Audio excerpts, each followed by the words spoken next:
We're going to look at something that I have never seen in the sky or on the ground. And that comes up right after this countdown. So we can, let people kind of get in their chairs before we start. All right, back at 90.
All right. Good evening, everybody. Scott Stevens here with a look at Scott's weather on a Wednesday night. If you didn't catch another perspective, what was that exactly 6 hours ago, where we kind of talked about desire, controlling desire, and where desire can take you, whether you like it or not. All right. We're going to look at something here in a little bit. If you're here to the very, very top, I talked about some unusual signs of the times. If you kind of want to go down that road, I couldn't say that you would be wrong if you wanted to label things like that, because the unusual has certainly eclipsed the usual in what's happening in our now day-to-day lives. So then, of course, I'm not ready for that, am I? Look at that, Scott, you little rascal. Right in there. And then we'll bring that all up. So we're going to start rather quickly with these are the two same stories that we've been dealing with in one form or another. The cool and unsettled weather in the Carolinas, and then into the Northwest, where it's even colder and even more widespread. This little cutoff, so as Sue Ostro showing us a couple of images of it. This one, the visible, and then the water vapor with the nice circulation curling over North Carolina, where somebody had said they called it June-uary. June-uary, that's not a bad where you kind of mash the two seasons together.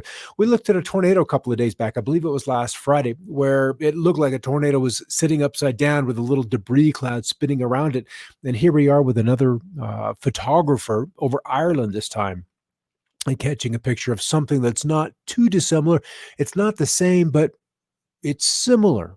It's similar. So something is happening. That from severeweather.eu. And as we get into the springtime season, it's just the time where mothers are taking care of their little baby birds, their little baby cubs. This actually in Sebring, Florida, with the bears are out. And I would be lying if I didn't say we had not had bears on our back porch on a fairly regular basis here in Colorado. So it's just that time where they're out showing the young where the food is, where you go to eat, outside of mama. You got to train them. And then also how to climb a tree, of course, to, get away from danger that may show up. Serious flooding issues in Southwest Virginia today on the northern side of that cutoff low. We started off looking at the track the rain and get the weather alerts on your AccuWeather app. But of course, this is a propane truck that's going to have to be wenched out of what looks like a road that is just completely washed out. Congratulations to the future owners of the world's most expensive storm surge gauge, as developers reveal plans for a $1.2 billion casino resort. Plans for a barge that's a casino resort in Biloxi, Mississippi. I don't know. You're going to have to recover that cost very, very quickly, or, sucker some insurance company in for coverage, because that just seems a little iffy to be building like that on the coastal areas. Remarkable embedded gravity waves. we'll see those. See right there. I love looking at gravity waves and how these waves interact with this and just the smoke plumes in the Southwest. So now we know and have very clear evidence, and I've been saying this for 15 plus years, that these waves are in the atmosphere and they really could constitute a large part of our weather. And if we could include those in at least the short-term models, we would do wonders for our accuracy in the maybe 12 to 18 to 24-hour range. This is also the Saharan dust that we've seen as it continues to roll off the coast of Africa on very, very strong easterly winds. Of course, we've got a model for that. You can see it rolling through the Caribbean into and up into the Gulf of Mexico. This coming up on 19-20 June, so about 3 days from now. And then on the 23rd of June, we may get some of that hazy orange look in the sky all the way into the lower Mississippi Valley. So something to look forward to, or just to say, hey, I know where that came from. For the storm chasers out there, we're headed into the far northern plains, or even into the western plains of far west Texas, out into the panhandle of Texas, where they've had some very strong south winds. The moisture's struggling to get farther west, but it's definitely being drawn into where we've had that snow, and we'll show that in a moment. And there are 53 active fires in the U.S. that span at least 100 acres. That's the threshold. It's got to be 100-acre size. In weather like this out west, that can happen rather quickly, depending on the fuel situation of the burn. But on the whole, 100 acres can be achieved rather quickly, especially in steep, loaded terrain. Over there in the chat box, wow, that's twice, Vicky. Yeah, for that kind of shaped of a cloud. They're so cute, but not sure why I want one in my backyard, Tracy. No, you probably don't, but they can be tamed. You can feed them, you can love them up, but you'll never be able to kick them out of the house after that. And Reese is saying, we don't need any extra dust here in the panhandle. Well, if it gets that far west, I might be a bit surprised. Dallas, Houston, Shreveport, Nashville, Atlanta, and then Florida will likely see some of that dust. Some come probably Tuesday is what it's modeling out. Lost Trail Pass is snow covered this morning with winter storm warning remains posted through noontime. This was out of Montana. So this is between the border of Idaho and Montana, where they had to probably get out the salt or sand trucks once again to give those motorists a little bit of push. And then we can take a second to recognize just how beautiful a continent Australia is, with some rain, some showers along that east coast, and then much of the heart of the continent just dry, with ridges along the boundaries to keep that humidity, that moisture away. It's just one great big outback, right, Tracy? All right, John Serlin at Evanston, Wyoming at 5:06 this morning. This was the aftermath, but this is what was happening at 5:06 in Evanston, Wyoming this morning. So, hey, June 17th, 2020. What do we expect? Anything different for 2020? And they're trying to up it down in the Carolinas, as they're saying midday. Here we are, just in the mid 60s, and that's where the June-uary comment came from. Was just the cool that's just kind of out of place. Fun fact from the San Antonio Austin National Weather Service: the 2 p.m. temperature at our office in New Braunfels is 91, whereas the temperature in Fargo, North Dakota, got beat by 96 degrees. From Cody Evan, this is one of the scenes of the second round of dual tornadoes 6 years ago today between Wisner and Pender, Nebraska. That was an intense day. I obviously wasn't out there chasing, but to bring home a photography like that is kind of crazy.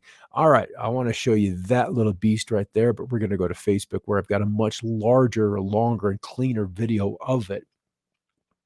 And what? Occasionally, because I was in the Weather Wars sphere and looking at the unusual, let's just put it kindly, I tend to get these kind of videos show up from time to time, and I'm always interested. Sometimes it's something you've seen before and will likely see again. And so its unusualness, or the wow factor, is not as great as something you have obviously never seen before.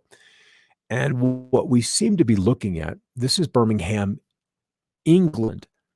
And the gal in the background, I don't know whether you can hear it or not, whether we got 2 channels fed into this, but what it looks like is a rainbow because we're looking off to the east. We're very, very close to sunset. So the sun is maybe a degree, 2 degrees off the horizon. So with a deck of clouds overhead, the sun has to get low to find its way, like through the little opening there, and that's what's happening on behind her. But instead of a rainbow forming, it's a dome. It's just a dome. And it's a little phenomenal to see it take shape, to see it not necessarily solidify, but really take on a little bit more form. And we're very close. And then I'm going to pop this just ahead a little bit because we do begin to get some lightning happening around it. CBS had a show, I believe it was CBS, a series called Under the Dome, where this invisible dome ended up popping into town and then isolated the people from everywhere else. So really the question is this natural? Is this man-made, or is this some ET type technology? And that's a question that I doubt we'll get an answer for. But these kind of events, these kind of strange sights continue to show up in all kinds of odd places. And I believe we're about to see a lightning strike, which truly, hits like the center of something. There's something going on in this thing that we can't see, but it kind of gets illuminated with the proper light. But maybe I've missed it. Oh yeah, here we are, coming up in just seconds. Yeah, Tracy, what causes that? I don't know. I think it has to be technology. It has to be technology. So we're using dimensional tools to shield, to hide, to transport.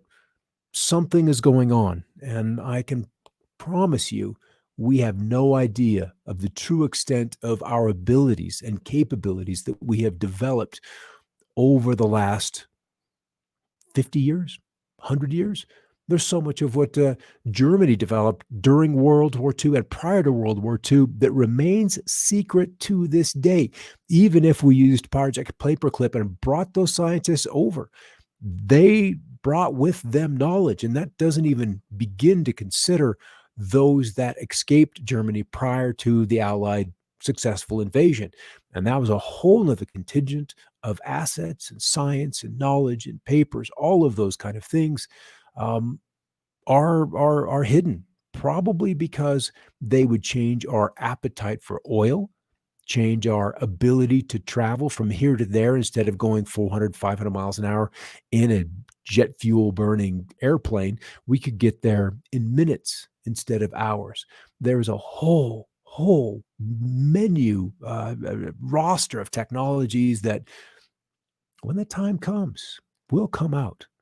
They will come out. You can't keep things secret forever. All right, quick glance at temperatures. You can see the heat in the middle, the cool still in the west and in the southeast, with the hot weather across Texas all the way up to almost Winnipeg, Canada.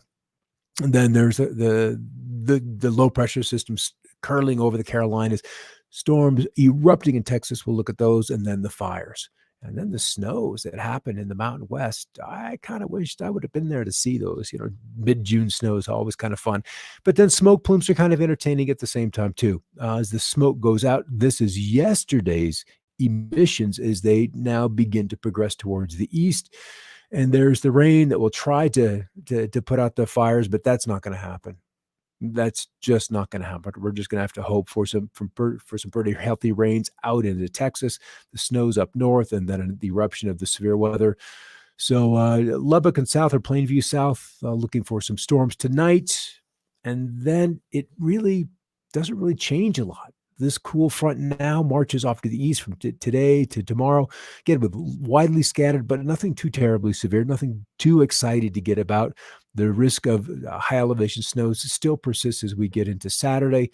And then the risk for record highs, well, we're zeros, ones, kind of all the way through the period, maybe in the Northeast as the heat that's in the middle of the nation now progresses off to the east, but we're really kind of in a temperate kind of place. So off to the jet stream, and then we'll kind of let it go. unless you've got questions over there. I feel the investigator in you, so says Trey. I should bring that right up, couldn't you? Because I can. I feel the investigator in you wants to get to the bottom of it, and I do, I do. And it's interesting how technology can be hidden in plain sight. It's magic. It's unexplainable. And if you don't have the technological context to understand what you're looking at, it's very easy to not really grasp the whole picture of what's happening. And so these kind of events for a physicist or someone at JPL, the Jet Propulsion Lab, or even an astronaut to look at that, they're going to recognize, okay, this is how it happened. This is the kind of energy they need to use. This is how you're going to focus a field, da da da da da. Or even a meteorologist who knows the weather, knows the atmosphere, knows those kind of optics, can look at it and just very quickly go through a checklist and say, that's not it, it's not that, it's not this or that. So then what is it? And that's how we kind of do the science. You eliminate what it isn't, and then what are you left with? And then that gets us closer to Occam's razor. But then if you don't have the context to see all the potentials, you're still going to be left with something called like an unidentified aerial phenomena. All right. Here's our cool in the Mountain West, the tight little baby. It brought us the snow, and then another one, Vort, just spinning down there, keeping the showers in the Carolinas. And it's got another day and a half, 2 days before it gets kicked out. The one over the Mountain West leaves much more quickly, but it doesn't completely go. Even 5 days away, it's just in Manitoba, Western Ontario, while the heat returns to the west. So my local audience in the San Luis Valley, probably tomorrow is our coolest day of the week, low 80s, and then we push into the middle and upper 80s, so 30, 31, 32 Celsius for those in that system. And then, another low drops into the Carolinas as we get to 7, 8 days from now, not the Carolinas, but the Great Lakes states. And it just hangs out. And then more cold comes into the Mountain West while the heat then moves to central Canada. So some crazy things are happening. We've got other patterns at play here that are much, much larger in scale. This is to be, I don't want that. I want this tab right there. And then there's our 6 to 10 day outlook. So kind of wet in the middle Mississippi Valley, dry to the north, right in through here. They're saying a below chance normal precip, and then cool as well. It's interesting because the guys, every day we get a little closer to next week, they bring more and more cool weather into the forecast. It's nice to be able to adjust on the fly. All right. Yeah, those are crazy fires, weren't they, Vicky? They're big. That looks like the Durango fire that is closest to us, not putting out quite the smoke plume today. So maybe those firemen and women were able to get out there last night and then get on it either with aerial drops, bringing water, or fire lines, those kind of things, because I didn't see the plume pop up to near the extent it was today because we had to close the windows probably by mid-morning here because of the smoke. And when you can smell it, it's kind of close. All right, Jody. Yeah, you're welcome. You're welcome. There's so much to share, and that's half the fun of A 2020 and B the internet. Is these things would have had to have been published and then mailed to you in a pamphlet or a magazine on a once a month or bi-monthly kind of cycle. And with the internet, we can share what we see, and to those that can see, we can share with. And then it becomes this beautiful roundabout thing. All right, everybody. Thanks for stopping by. We'll see you tomorrow evening here in Scott's Weather. Take care, guys. Have a great night. Keep looking up.